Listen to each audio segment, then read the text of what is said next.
Darren had always worked as a guardian for hire.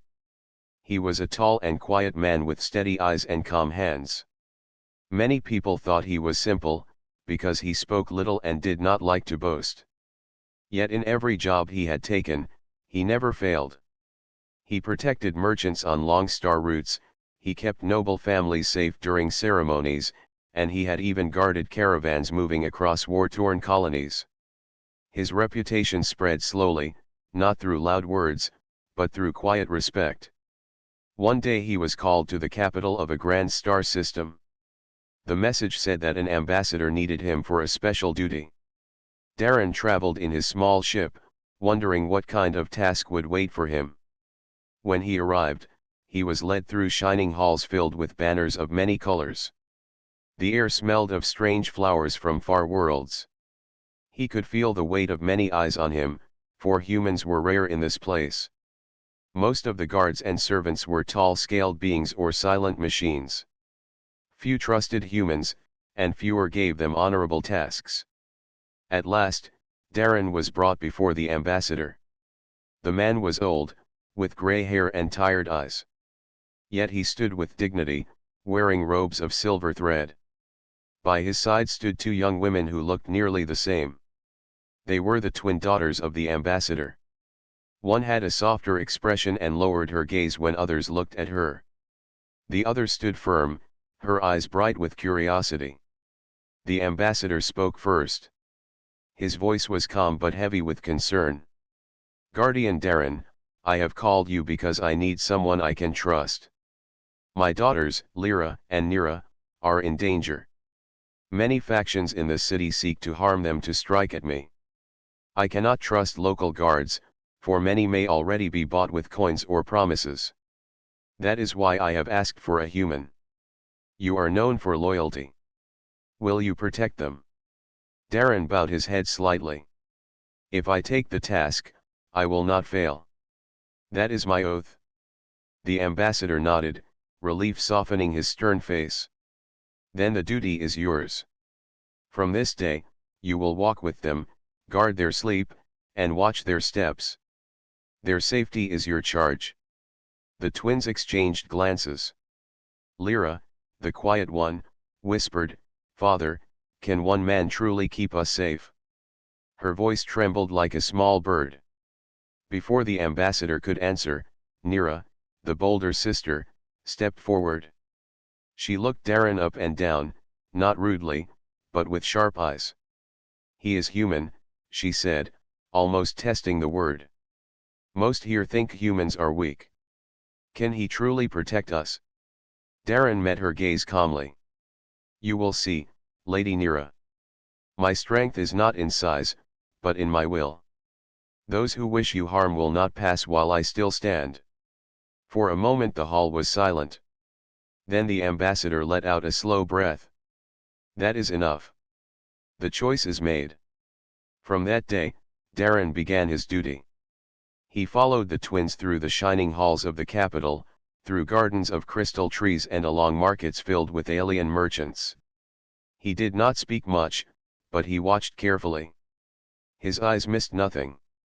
He noticed the way Lyra stayed close to her sister, always glancing at the shadows.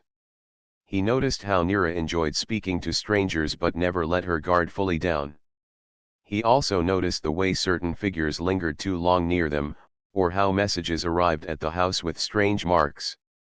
At night, Darren stayed outside their chambers. Many of the other guards laughed at him, saying he was wasting his time, but he never moved from his post. He knew that danger often came not when people expected it, but when they felt safest. The sisters began to see him differently as the days passed. At first they thought of him only as another hired protector, but soon they saw how serious he was.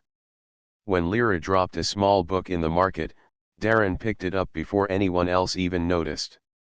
When Nira tried to sneak away to watch the races at the arena, Darren was already at her side before trouble could begin.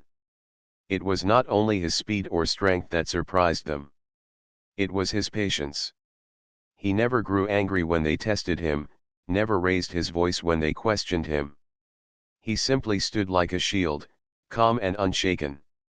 One evening, as the suns of the capital set and painted the skies with orange light, the ambassador came to him. "Do not take this duty lightly," he warned.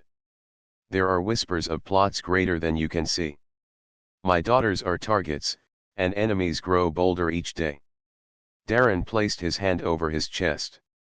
"I gave my oath. I will keep it." The old man studied him for a long moment. Then he nodded slowly. "Perhaps it is true what they say of humans.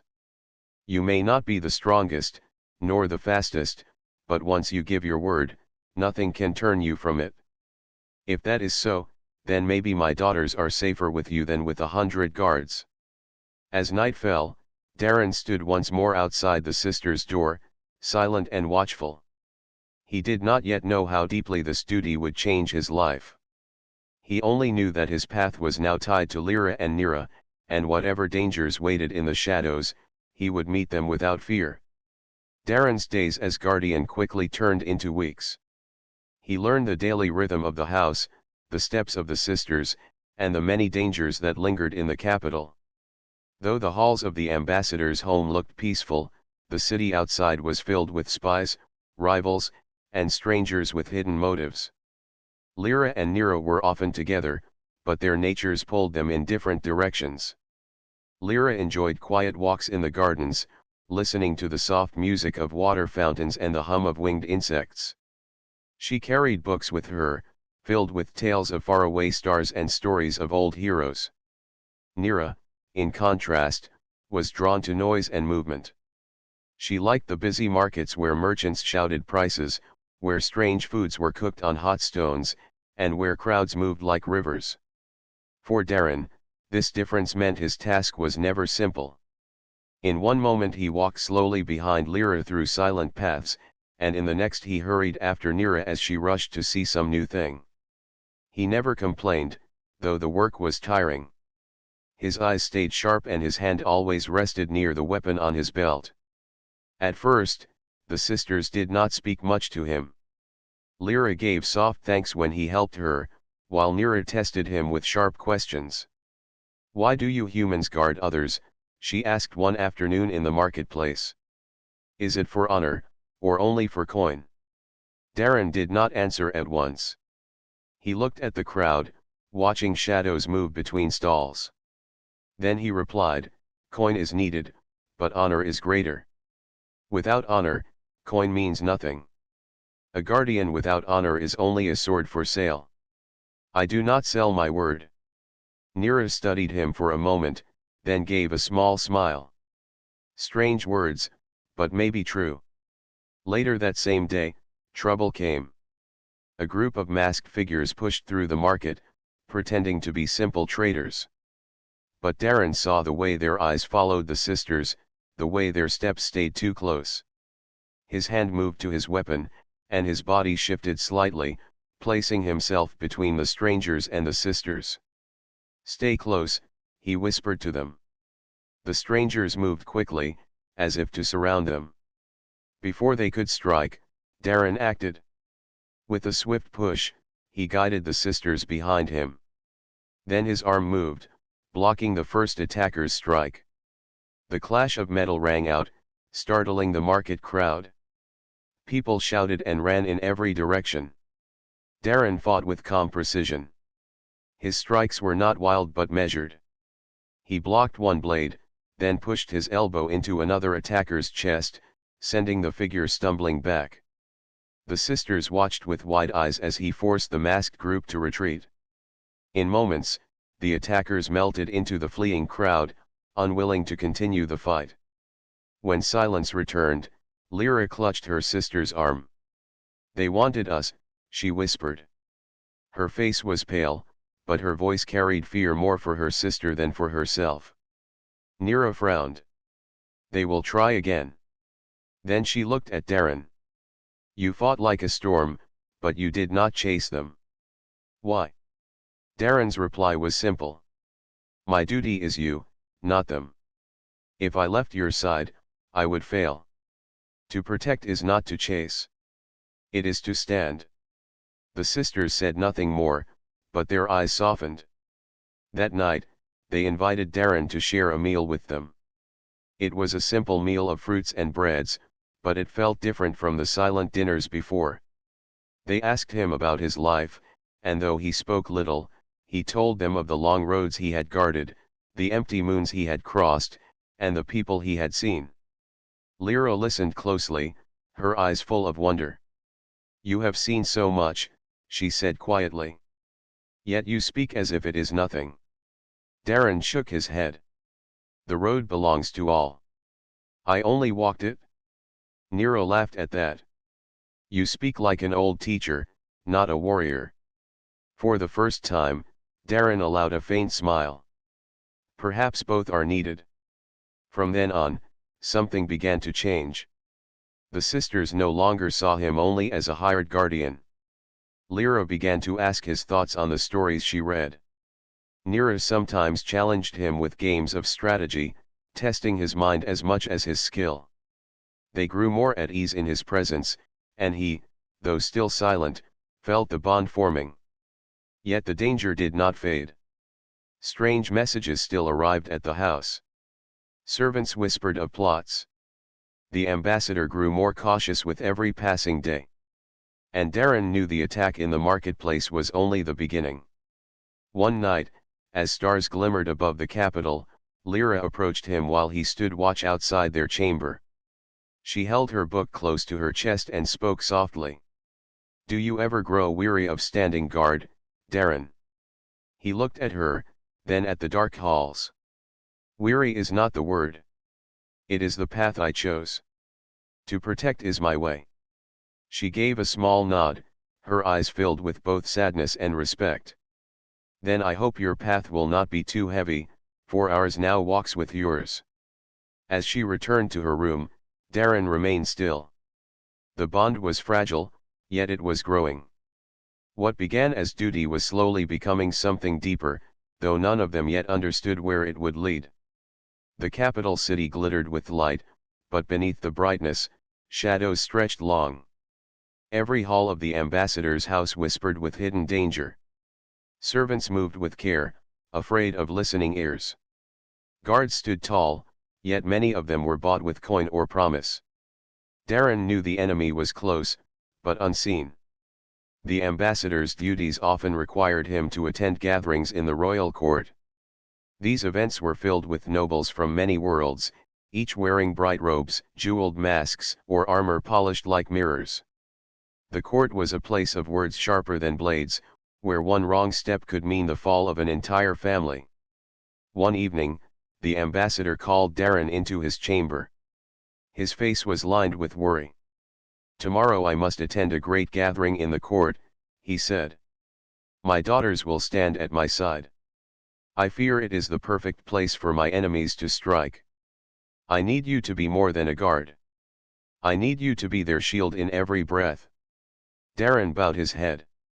"They will not be touched while I stand."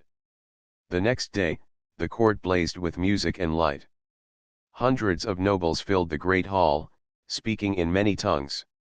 Tall banners hung from the ceiling, painted with the emblems of different factions. Servants carried trays of silver cups, and the air smelled of sweet spices. Lyra walked close to her father, her eyes lowered, clutching a small book in her hands. Nero moved with confidence, her head held high, though her sharp eyes never stopped scanning the crowd. Darren walked a step behind them, silent but alert. He noticed at once how many eyes turned toward the sisters. Some gazes were curious, others calculating. And some were filled with cold intent. Darren's hand brushed the hilt of his weapon. He did not draw it, but he was ready. The ambassador stepped forward to speak with other leaders, leaving the twins and Darren in a corner of the hall. Nero leaned closer to him. "Do you see it, human?" she whispered. "The way they look at us, as if we are already caught birds." "I see it," Darren replied. "And I will not let the net fall." For a time, the event passed in false peace. Then, as music rose, Darren noticed a strange movement near the high balcony. A figure cloaked in black adjusted something that gleamed faintly. It was not jewelry. It was a weapon. Darren's heart beat faster, but his face remained calm. He stepped slightly in front of the sisters, shielding them with his body. The figure lifted the weapon, aiming toward the ambassador. In a single breath, Darren acted. He shouted, "Down," and pushed the sisters behind him. At the same time, he hurled a small blade from his belt. The blade flew true, striking the weapon and knocking it aside. The sound of metal crashing echoed through the hall. Gasps filled the air. Guards rushed forward as the cloaked figure leapt from the balcony, trying to escape through the crowd. Panic spread, and nobles screamed as they ran in every direction. Nira grabbed Darren's arm. "Go after him. Catch him." But Darren shook his head. "No. My place is here. You are my charge." His eyes swept the crowd, searching for other threats. For he knew one attacker never worked alone. And he was right. Another figure appeared from the side, slipping through the crowd with a short blade hidden in his sleeve. The attacker moved swiftly toward the sisters. Darren met him halfway. The clash was quick and fierce. Darren blocked the blade with his arm guard and struck back with the flat of his weapon. The attacker fell, stunned, before guards could even reach him. The court was in chaos, but the ambassador was unharmed, and the sisters were safe. Many nobles stared at Darren in shock. A human had acted faster and wiser than all their trained guards. Murmurs spread through the hall. Some voices were filled with surprise, others with anger, for the failure of the assassins meant their plans were broken. When the danger had passed, the ambassador placed a hand on Darren's shoulder. His voice was heavy with gratitude. "You saved us all. I owe you more than words." Darren only bowed. "I only did my duty." That night, back at the ambassador's home, the sisters spoke with him in private. Lyra's hands trembled as she held her book tightly. "If you had not been there today, Father would have been lost. We would have been lost." Nira's eyes shone with fierce light. "You stood like a wall. You were calm when all others panicked. I do not understand how you do it, human. What gives you such strength?" Darren looked at them quietly before answering. "It is not strength of body alone. It is knowing my place. My life is to stand for those I guard. Fear cannot break me, because I do not guard myself. I guard you." The sisters were silent, touched by his words. For the first time, they saw beyond the title of guardian. They began to see the heart of the man who watched over them. But even as trust grew, Darren knew the danger was far from over. The court attack was bold, but it was also a test. The true storm had not yet come. In the silent hours of the night, as he stood watch outside their chambers, Darren felt the weight of the shadows pressing closer. The enemies of the ambassador would not stop. They had failed once, but they would strike again, harder and sharper. Darren tightened his grip on his weapon. Whatever storm awaited, he would face it without fear. For his oath bound him, and nothing would break it. After the attack in the court, the capital changed. Guards doubled their patrols, gates were locked earlier, and whispers filled every corner of the ambassador's home. The sisters were watched more closely than ever, yet they did not fear as before. They had seen Darren stand against danger without hesitation, and their trust in him deepened. But trust often leads to closeness, and closeness opens doors to the heart. Lyra was the first to step through that door. She began to spend quiet evenings speaking with Darren while Nira prepared for her father's counsels. Lyra asked him about his travels, about the far colonies he had seen. Darren spoke simply, yet his words painted wide pictures of empty deserts, shining seas, and lonely star paths. Lyra listened with wonder. "You carry so many places inside you," she said one evening, her voice soft. "And yet you stand here as if you have none of your own." Darren looked at her gently. "A guardian has no home but his duty. Wherever those I guard walk, that is where I belong. Her heart stirred at those words, though she did not speak it. She saw not only a guardian, but a man who carried loyalty as others carried blood in their veins. Nira, bold and restless, found her own way of drawing close to him. She challenged him often, testing his mind and skill. One afternoon she brought out a board of carved stones, a game of strategy known across the stars. She set the pieces with a sly smile. "Let us see if your calm mind can win a battle without steel." Darren accepted. They played under the shade of the crystal trees in the garden. Nira struck fast and clever, moving her pieces like waves crashing on rocks. But Darren's moves were steady, each one simple yet carefully placed. Slowly, he turned her attacks into traps against her. When the game ended, Nira laughed, though her eyes flashed with both pride and challenge. "You fight with patience even here," she said. "Do you ever lose, Darren?" "Many times," he answered quietly. "But losing teaches more than winning." Nira stared at him, seeing in his calm words a strength that was different from any warrior she had known. She felt respect, but also something warmer, though she tried to hide it behind her laughter. As the days passed, both sisters found themselves seeking his presence not only for safety, but for comfort. Lyra trusted him with her fears, confessing how heavy the burden of her father's name felt. Nira shared her dreams of traveling beyond the capital, of seeing the stars not as symbols of duty but as paths of freedom. Darren listened without judgment. He spoke little, but when he did, his words carried weight. The sisters began to realize they were not simply guarded by him. They were guided by him, in ways even their father could not give. Yet in the silence of night, Darren felt a different burden. He knew their hearts were growing closer to him. He could see it in Lyra's gentle eyes and Nira's daring smiles. His oath was clear: to protect, not to love. He feared that the line between duty and desire was fading, and that it might bring pain to all of them. One evening, as the stars lit the sky with silver light, Lyra approached him while he stood watch by the garden gate. She held her book close, as always. Her voice trembled as she spoke. "Darren, do you ever long for something beyond duty? For someone who sees you not as a shield, but as a man?" Darren's breath caught. He turned his gaze away, choosing his words with care. "It is not my place to long.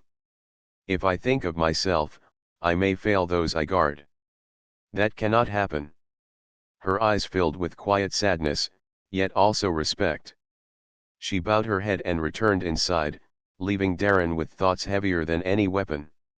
Later that week, it was Nira who pressed him. They were training in the yard, practicing with wooden blades. Nira moved fast, striking with skill, but Darren blocked her easily. After a final clash, she stepped back, her chest rising with quick breaths. She laughed, but then grew serious. "You never bend, Darren," she said. "Not in battle, not in words, not in heart. Tell me, is there nothing that can reach you?" For a long moment he was silent. Then he answered, "I feel as all men feel. But a guardian must carry those feelings like stones in the pocket. They weigh heavy, but they must not show." Nero looked at him with fierce eyes. "One day, perhaps, those stones will break free. And when they do, I wonder who you will be." The bond between them all grew stronger, but so did the danger. Messages continued to arrive at the house, marked with strange seals. The ambassador warned that greater plots were moving in the dark. Darren knew the truth: the sisters were no longer only charges he must protect. They had become part of his heart. That truth gave him strength, but also fear. For the closer they drew to him, the more he had to lose if he failed. As he stood watch that night, listening to the silence of the capital, he felt both hope and dread. The storm was rising, and his oath would soon be tested in ways he had never faced before. The capital did not rest after the attack in the court. Rumors spread quickly, faster than truth. Some said the assassins were common thieves, others whispered of powerful factions plotting in the dark. Whatever the truth, one thing became clear: the sisters were in greater danger than ever before. The ambassador tried to hide his worry, but his daughters could see the lines deepening on his face. He held many meetings late into the night, speaking with allies, sending secret letters, and receiving grim reports. Darren stood outside each chamber, silent and ready, listening not to the words but to the fear behind them. He understood that the storm was coming closer, and no wall of stone could hold it back forever. It was during this time that Darren noticed a pattern. In the markets, he saw the same faces appear more than once, lingering near the sisters though pretending to shop. On the streets, he felt the weight of eyes following them from rooftops and alleys. Even within the ambassador's house, he heard whispers between servants who quickly grew silent when he passed. Darren spoke little, but when he did, his words carried weight. One evening, he stood before the ambassador and said, "Your enemies are not only outside these walls. They have stepped inside." The ambassador nodded slowly, for he had feared the same. "Then I must rely on you more than ever. You are not only their guard now, Darren.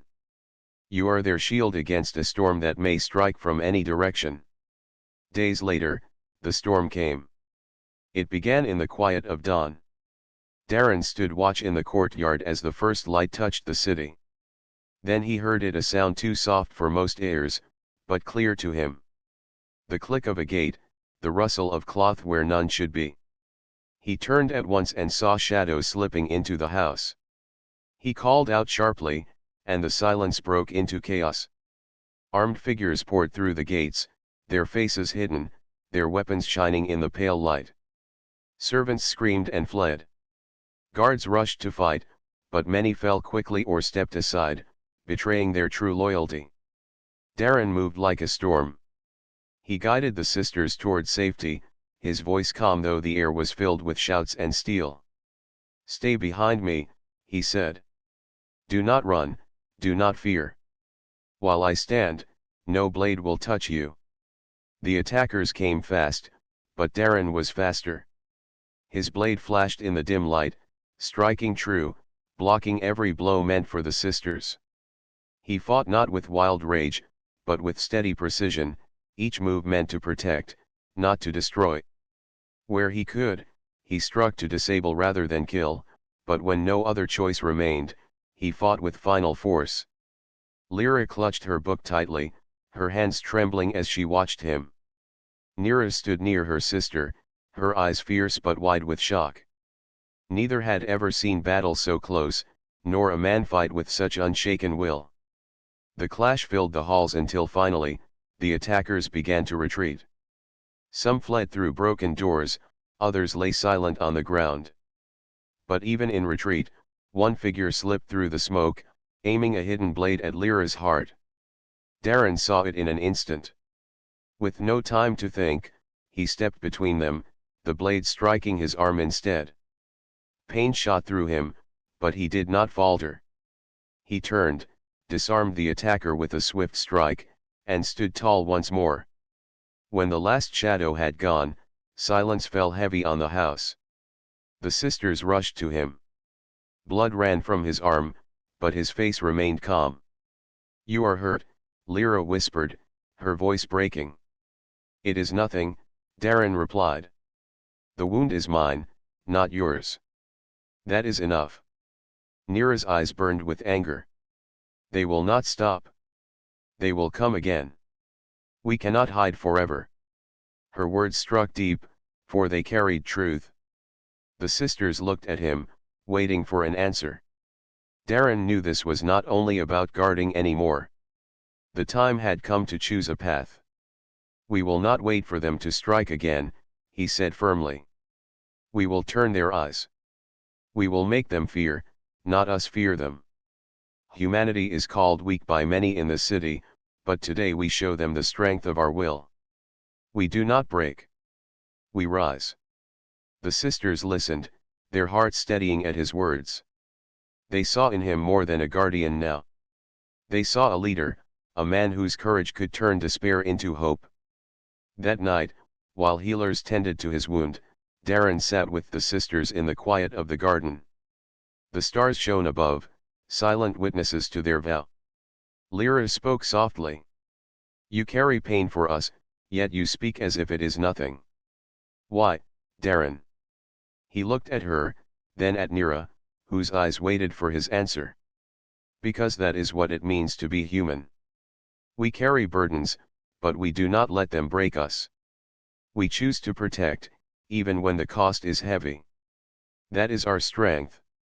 The sisters were silent, but their hearts swelled with both sorrow and admiration. They knew then that this bond between them and their guardian was no longer fragile. It was strong, unshaken, and unbreakable.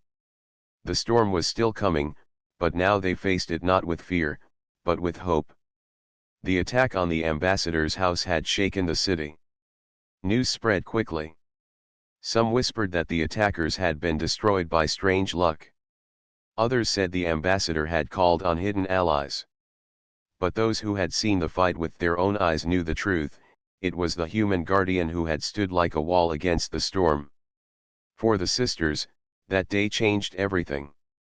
They no longer looked at Darren as only their shield. They saw the man behind the steel, the heart that had carried them through danger. And with each day that followed, their feelings grew deeper, though neither wished to speak it aloud. The ambassador, too, began to see the bond forming. He spoke with Darren one evening in the council chamber. His voice was low and thoughtful. "I brought you here to protect them. You have done more than that. You have given them strength. Perhaps too much strength of the heart." Darren bowed his head. "I cannot control what grows between people. I only swore to protect them." The ambassador studied him for a long moment. Then he said, "Sometimes protection is not only the shield of the body, but the care of the soul. Do not forget that." Those words echoed in Darren's mind as days passed. He noticed how Lyra lingered near him when reading her books, asking quiet questions about his life. He noticed how Nero laughed more freely when he was near, her boldness mixed with something warmer than challenge. He felt the weight of both their hearts, and it troubled him. A guardian must not fall into such bonds, yet he could not stop the feelings that rose within him. One evening, the sisters asked him to join them in the garden. The night air was cool, and the stars shone like silver fire across the sky. The three of them sat near the fountain, the sound of water filling the silence. Lyra spoke first, her voice gentle. "Darren, you have risked your life for us again and again. You have carried wounds that were meant for us. You have been more than a guardian. You have been our guide, our friend, our hope." Nero leaned forward, her eyes steady. "And more than that. You may not say it, but we feel it. There is a bond here, one we cannot deny. Both of us feel it. Both of us love you." The words hung in the night like a flame. Darren's breath caught. He had expected one of them to speak, but not both. He looked at them in silence, his heart heavy with conflict. At last, he spoke. "You are sisters. How can this be? One must choose, and the other must suffer. I cannot be the cause of such pain."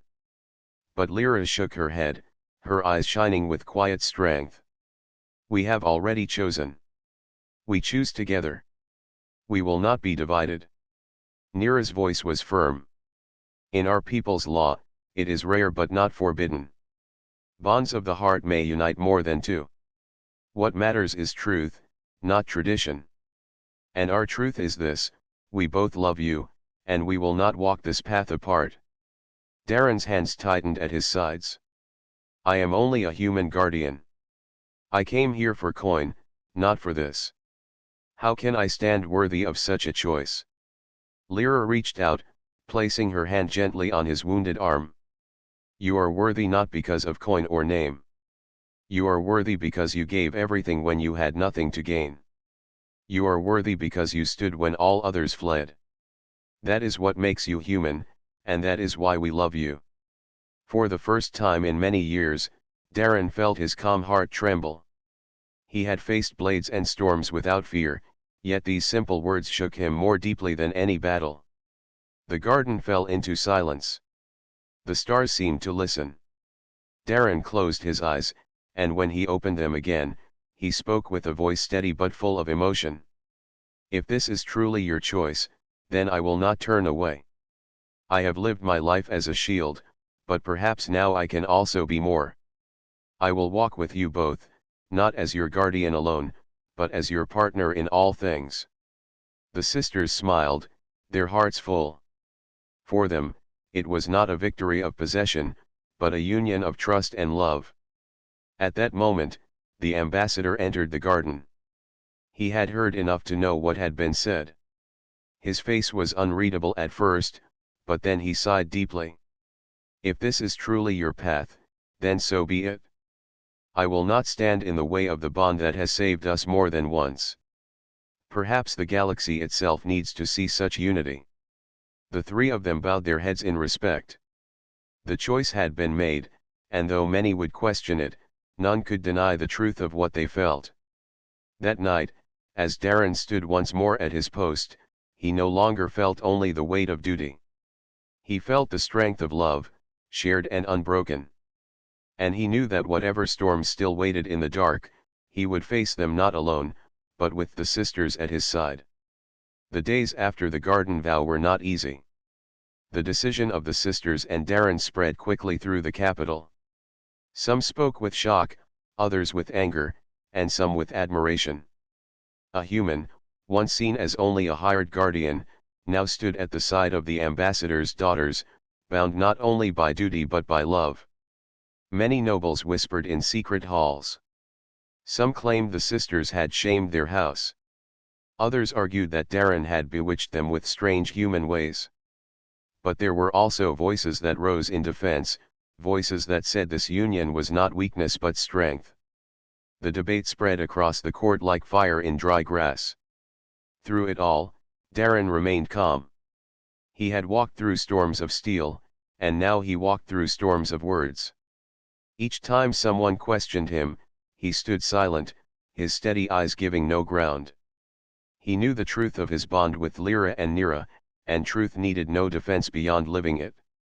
For the sisters, the days were heavy, but together they stood strong. Lyra faced the whispers with quiet dignity, holding her head high even when others turned away.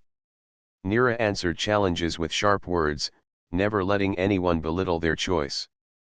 The two were different as always, yet united as never before. The ambassador, though wary, found himself surprised by the strength of their decision. In council, he spoke clearly, "My daughters have chosen a path that is not common. But it is a path of honesty. They have joined their lives to one who has proven his loyalty not with words but with blood. If the court cannot accept this, then it shows weakness, not strength." These words silenced many, though not all. Enemies still lurked, waiting for the right time to strike. It was during this tense season that a message arrived from far space. A human warship, long thought lost, had entered the system. It had received the hidden signal Darren and the sisters had sent weeks before, a signal buried in the noise of the city's communication lines. The ship carried a crew of men and women who had wandered the stars, seeking news of their scattered kin. When the ship descended into the capital, crowds filled the streets to see it. For many, it was the first time they had seen a vessel flown by humans. The sight of it stirred both fear and respect.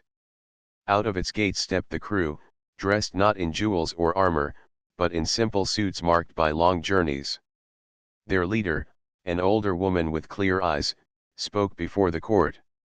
"We are human," she declared.